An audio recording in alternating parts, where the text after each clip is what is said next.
that to me is heaven, I suppose. One of the greats. Good night.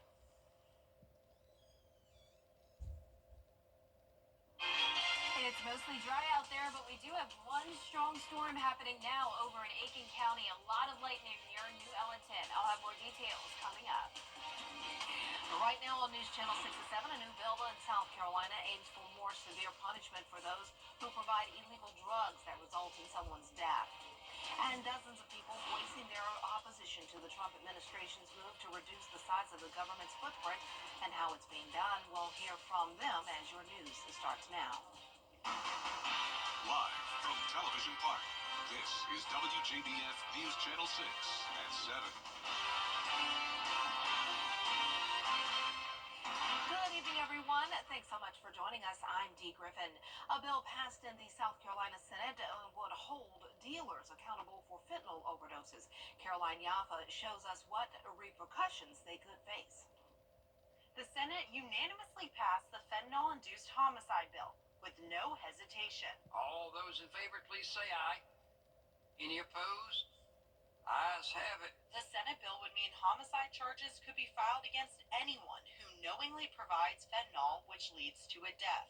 If convicted, the person could be sentenced to a maximum of 30 years in prison. We already have laws in place for trafficking, dealing, possession with intent to distribute, and all that. We just didn't have the piece in place to go after them if somebody died from the drugs that they sold them. So this would give them that extra tool. The bill passed in the Senate last session, but never made it through the House. Senator Brian Adams believes the bill would give family members who have lost a loved one to fentanyl a sense of closure. I'm a retired law enforcement officer, and over my years, I've worked narcotics undercover, and I've watched fentanyl coming into our state and how it has negatively impacted our communities in such a devastating way so rapidly. Representative Seth Rose is a member of the Criminal Law Subcommittee. He supports targeting dealers, but believes there could be confusion with the wording of the bill. It causes the death. There's no questions. That needs to be addressed. And so I think the language needs to be tightened, and we need to actually focus and be very thoughtful on what we are trying to stop and punish. Rose says he will propose amendments when it comes before his committee. It needs to not encompass possession. And I think it also needs to be that there is an element where it must have been sold. There must be something exchanged for value. There's another bill in the Senate called the Drug-Induced Homicide Bill, which discusses all drugs. The bill has been put on hold in the Senate. In Columbia, Caroline Yaffa, 7 News.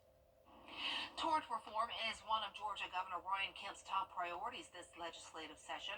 A Republican-sponsored bill in the state Senate would reduce insurance costs, lower costs for small businesses, and protect consumers and employers from frivolous lawsuits. That's according to its sponsors and supporters. Opponents say it will limit compensation for victims, making it difficult to afford health care in the case of a workplace injury.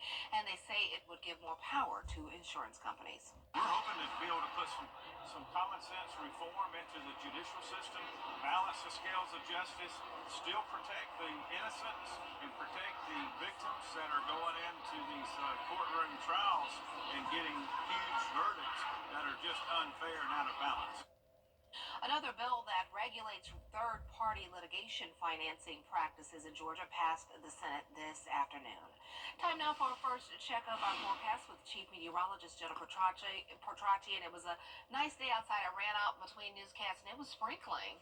Yeah, we're seeing a little bit of rain, not much at all. It's still mostly dry, but we actually have one very mighty storm, and that's over in Aiken County. Here's the latest on Live Viper 6. Just this one isolated cell that is really producing a lot of lightning. I wouldn't be surprised if a special weather statement's actually introduced for this because it is pretty strong. 19 lightning strikes right around New Ellington, and this is near the border of Barnwell County. So heads up, Williston, this is moving in your direction. Aiken, you don't have to worry about this. This is on the south side of you, but you may be seeing that lightning out in the distance. Speaking of Aiken, here's a look at our Terry Lambert Hyundai Skyview cam there now. There were some light showers along I-20 in Aiken County a little while ago. And as for today's almanac, it was a warm day, so we do have the warmth in place to help to feel those storms. 80 was our high in Augusta, low of 39 though, so still a chilly start. And right now we're sitting in the mid-60s through low 70s. 71 in Augusta, 68 in Thompson, Louisville, you're at 70. Millen at 72. Aiken at 71. 68 in Crawfordville and 70 in Edgefield. Dew points are low in the 40s. That's why we're not seeing a whole lot of rain today. And the winds are coming out of the west. Now 13 miles per hour sustained in Aiken and Augusta, 17 in Edgefield. And we've had winds gusting up to 35 today. Highest gusts are from Augusta towards the north. So it's actually even windier on the backside of that cold front passage. And the lake wind advisory goes the rest of this evening for the county shaded here. And once again, that's for gusts up to 35 miles per hour. So the cold front's already passing through with clearing around half the CSRA. And we'll have a beautiful sunny day tomorrow. But in the meantime, tonight, mostly clear skies as we go down to 57 by 10 p.m. More details coming up. Back to you, Dee. All right, thanks so much. We'll see you then. While some campgrounds and public boat ramps have reopened, there are still some activities that remain closed due to damage from Hurricane Helene. Maria Smith has more. To release it right here, and ideally it's going down that fairway. Located in Columbia County at Wildwood Park, it's the place where people from all over the world come to play disc golf. But this year, that won't be the case. This area right here is actually a perfect example of how Hurricane Helene impacted the disc golf course. You can see trees that have fallen over. There's a disc golf basket right there, one of the targets that we're aiming for when we play. Positioned in a B-pin position, so we move the basket. Executive Director of the Professional Disc Golf Association, Doug Bijurkas, explains to me the importance of the course's canopy. It's devastated the course. On a wooded course like this, which the Southeast is known for in disc golf, the trees play a big role in where you have to throw your shots. Some of these holes on these courses are known worldwide and are famous holes that people have grown to love. But the course's layout wasn't only impacted by fallen trees. And a lot of our course equipment did too. These are actually baskets that had trees fall on them, and they were damaged so much that we're not even going to be able to use them as targets on the disc golf course anymore. And when the smoke clears, Bijurkas says that's when the work begins. To be perfectly honest, we're going to need to move 26 as well. Maybe 27. It just depends on how quickly things are able to be restored here. The trees all removed, the land cleaned up, a new course designed. Of course, you got to put it in the ground and get it played. This year's Champions Cup will be held in Stockton, California, but center staff and leaders are working hard to make sure the competition returns to Columbia County in the near future. For ways to help, visit WJBF.com. In Appling, Bria Smith, WJBF, News Channel 6. A demand for answers results in a sit-in at a local congressman's office. More than 6 dozen protesters turned out at the Augusta offices of Congressman Rick Allen, and they were calling on Allen to hold an in-person town hall meeting instead of by phone. With the Doge cuts and other issues with the new administration, protesters want Allen to answer their concerns face-to-face. It actually makes a difference because he can't understand. He doesn't feel what we feel if he's not present. He needs to be here to actually get the sense of the people. So if he's not coming around and coming here presently and being present and get the atmosphere, he shouldn't be for us. The group Indivisible the CSRA organized the event. Congressman Allen said he was aware of it and supports the group's First Amendment rights. Well, South Carolina State Treasurer Curtis Loftus testified today under oath about a $1.8 billion accounting error. Several state lawmakers have called for Loftus to resign or be impeached over the issue because of his involvement. But Loftus says the issue has turned into a political witch hunt, and he says all the money is there. And the 2.5-hour meeting got heated this afternoon.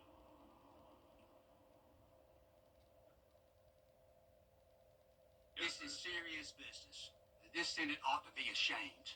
I don't know how the other senators can sit in there and watch this. I don't understand it. This is childlike. And there are real consequences. Like costing the state millions of dollars. Right? Like unilaterally deciding I'm not going to issue long-term bonds anymore and cost hospitals millions of dollars and schools, counties, municipalities, millions of dollars. Who did that, Mr. Treasurer? You did that, Mr. Treasurer. The state auditor and comptroller general have both resigned in the fallout over the accounting error. Well, two people are in jail tonight charged in a 2022 murder in Johnston, South Carolina. On February 14th of this year, investigators arrested Bernard Chen and Keona Butler in connection to the murder of Derek Coleman in November of 2022. Chen is charged with murder and removal of human remains. Butler is charged with accessory to murder after the fact. Coleman's body was found in a manhole on Sandra Drive in Johnston. He had been shot in the head. Augusta's homeless task force is installing mailboxes to help unhoused people get their important documents in order. The project is part of an effort by Gap Ministries to remove barriers for those trying to get back on their feet. The mailboxes will be used for a case manager working with homeless people or those in transition. Agencies like the Salvation Army and Department of Public Health will have mailboxes available. It's a hand up. This is not a handout. This is something that's legitimate. We want people to be employed. We want this city to come together. And I think one of the goals right now of the task force is to unify as many agencies as possible because it's loving on a particular population of folks that are most vulnerable. So it is truly a huge win for the entire CSRA. The mailboxes will be formally unveiled during a ceremony on March 11th. Well, coming up on News Channel 6 and 7, the high price of eggs making an impact on consumers everywhere if you can find them. Well, tonight we'll take a closer look at the impact on local bakeries in the Augusta area. Hello, I'm Adrian Walk with the Cash 3 Cash 4 and Georgia 5. And save $1,000 off your complete bathroom remodel. The Trump administration is out with a new plan to try and ease the price of eggs. Christian Cordero has the details from Washington. It's a 5-point plan to address the bird flu outbreak that is making eggs pricey and scarce. First part is a biosecurity part, and what that means is that how do we lock our poultry barns down? How do we ensure that our egg-laying chickens aren't getting this disease? Agriculture Secretary Brooke Rollins announced a $500 million investment in biosecurity, $400 million in financial relief for impacted farmers, and $100 million in research and development of vaccines. Since 2022, the U.S. has spent nearly $2 billion addressing this issue. The administration also plans to import between 70 and 100 million eggs from Canada, a relatively small number compared to the nearly 8 billion eggs the U.S. produced last month.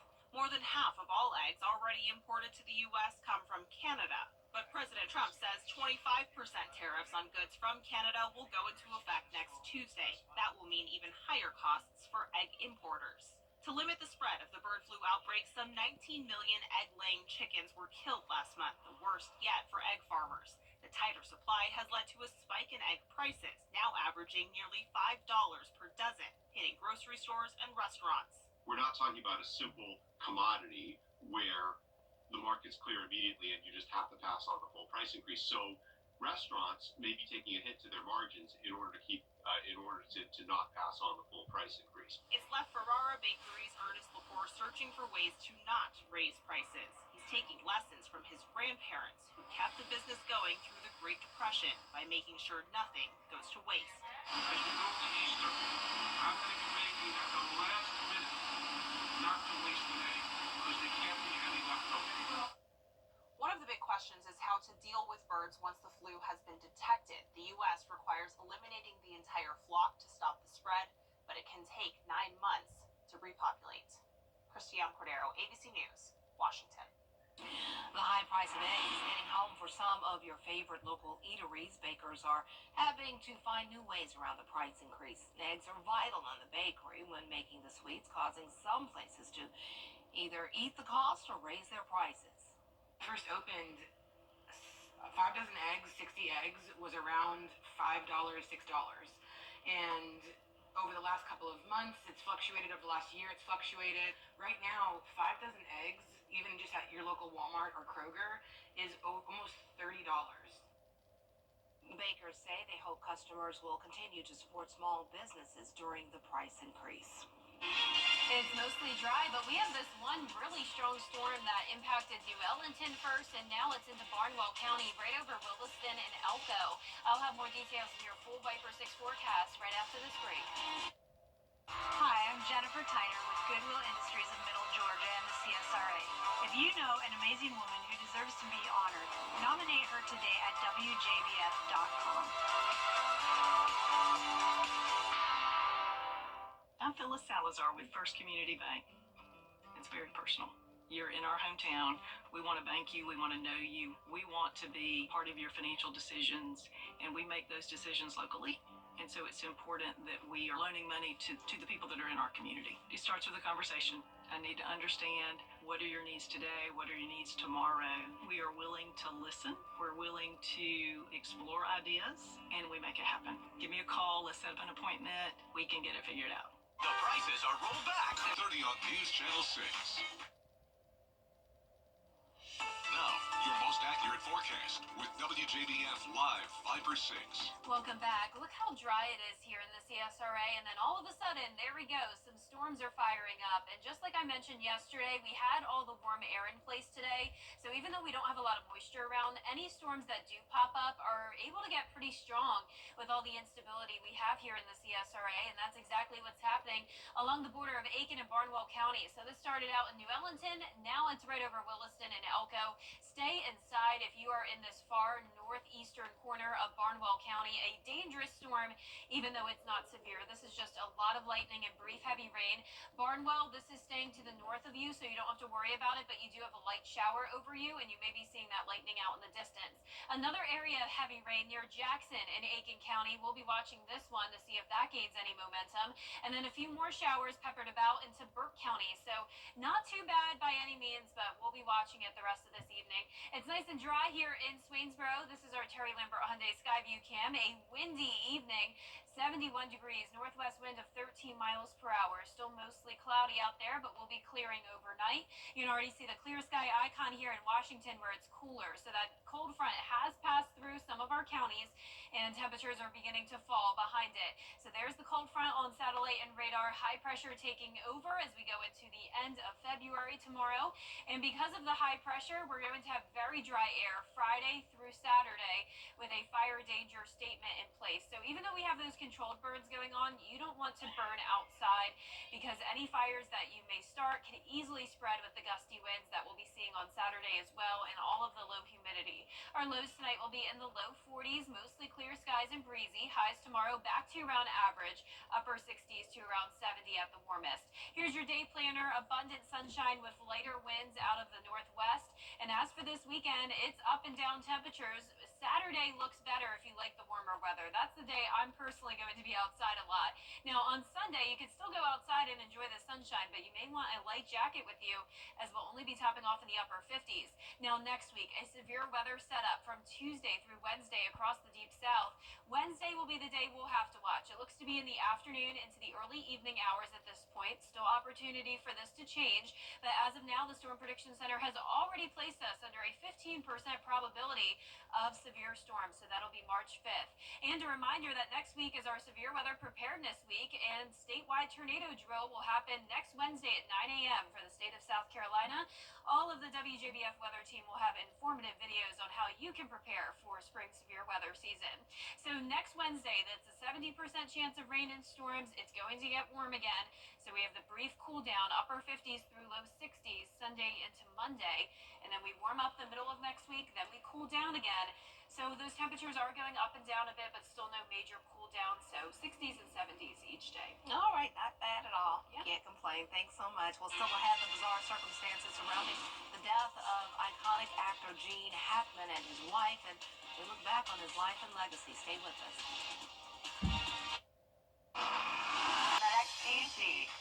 Tonight at 7:30 on News Channel 6. Get the latest video in one click at WJBF.com.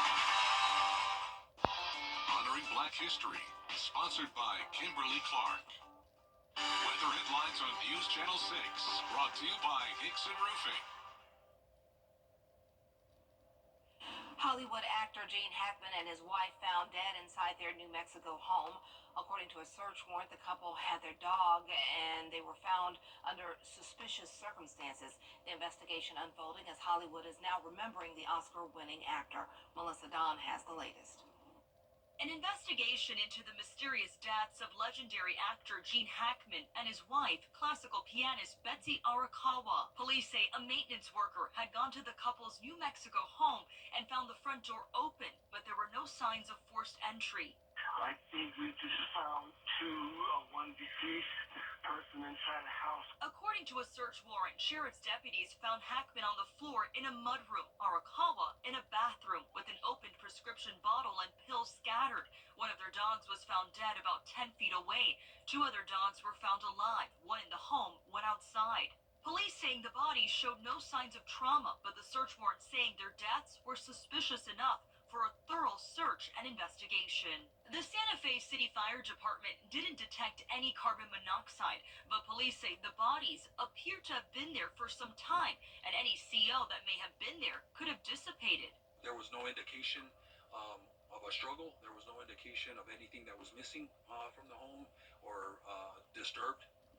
That would be indication that there was a crime that had occurred. Hackman was 95 years old, his career spanning multiple decades, earning him many awards, including 2 Oscars, his first for Best Actor in the film French Connection. I don't buy that, Irv.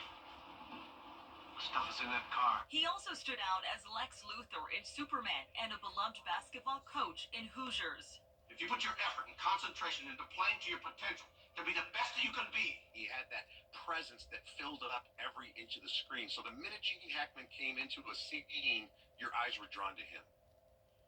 Years ago, Hackman was asked by GQ magazine how he wanted to be remembered, and he said, quote, as a decent actor, as someone who tried to portray what was given to them in an honest fashion. Melissa Don, ABC News, Los Angeles. Can you really count on your... Well, we have a few storms this evening, but we're back to sunshine Friday, Saturday, and Sunday. Things look great. Much warmer on Saturday, cooler on Sunday. And then next week, a chance of strong to severe storms as we warm up again. And then we cool back down to the 60s for that second weekend of March. And we're about to have some later sunsets, Steve, next Sunday, daylight savings time. I can't wait. I like when the sun goes down later. Oh, yeah. All right. Thanks so much. And thank you for joining us. Our next news continues at 10. Entertainment Tonight is next.